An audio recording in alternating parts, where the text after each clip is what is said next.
ಸ್ನೇಹಿತರೆ, ಹುಟ್ಟಿನಿಂದ ಬಂದ ಮನೋಧರ್ಮ ಮತ್ತು ಬಾಲ್ಯದಲ್ಲಿನ ಅನುಭವಗಳಿಂದ ನಿಮ್ಮ ಮನೋಭಾವ ಸಕಾರಾತ್ಮಕವಾಗಿದ್ದಲ್ಲಿ ನಿಜವಾಗಿಯೂ ನೀವು ಅದೃಷ್ಟಶಾಲಿ.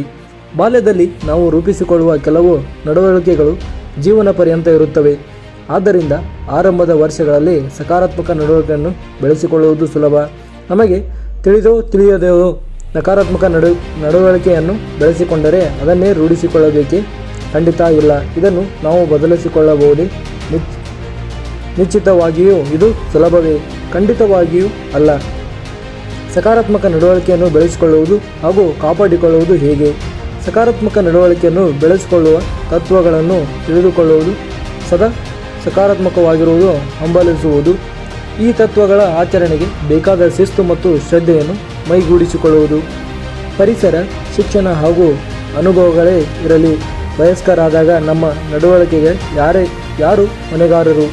ನಾವೇ. ನಮ್ಮ ಜೀವನದ ಯಾವುದೋ ಒಂದು ಹಂತದಲ್ಲಿ ನಾವೇ ಹೊಣೆಗಾರಿಕೆಯನ್ನು ಒಪ್ಪಿಕೊಳ್ಳಬೇಕು. ನಮ್ಮ ಹೊರತುಪಡಿಸಿ ಎಲ್ಲವನ್ನು ನಾವು ದೂಷಿಸುತ್ತೇವೆ. ಪ್ರತಿದಿನ ಮುಂಜಾನೆ ನಮ್ಮ ನಡವಳಿಕೆಯನ್ನು ಆಯ್ಕೆ ಮಾಡಿಕೊಳ್ಳುವುದು ನಮಗೆ ಬಿಟ್ಟ ವಿಚಾರವಲ್ಲವೇ? ವಯಸ್ಕರಾಗಿ ನಮ್ಮ ವರ್ತನೆ ಹಾಗೂ ಕ್ರಿಯೆಗೆ ನಾವೇ ಹೊಣೆಗಾರರು ಎಂಬುದು ಅರಿತುಕೊಳ್ಳುವುದು ಅಗತ್ಯ. ನಕಾರಾತ್ಮಕ ನಡವಳಿಕೆ ಹೊಂದಿಕೊಳ್ಳುವವರು ತಮ್ಮ ವೈಫಲ್ಯಕ್ಕೆ ತಮ್ಮ ಪಾಲಕರು, ಶಿಕ್ಷಕರು, ಗಂಡ ಅಥವಾ ಹೆಂಡತಿ, ತಮ್ಮ ಅದೃಷ್ಟ, ತಮ್ಮ ಆರ್ಥಿಕ ಸ್ಥಿತಿಗತಿ, ಸರ್ಕಾರ ಹಾಗೂ ಪರಿಸರವೇ ಕಾರಣವೆಂದು ಶಪಿಸುತ್ತಾರೆ.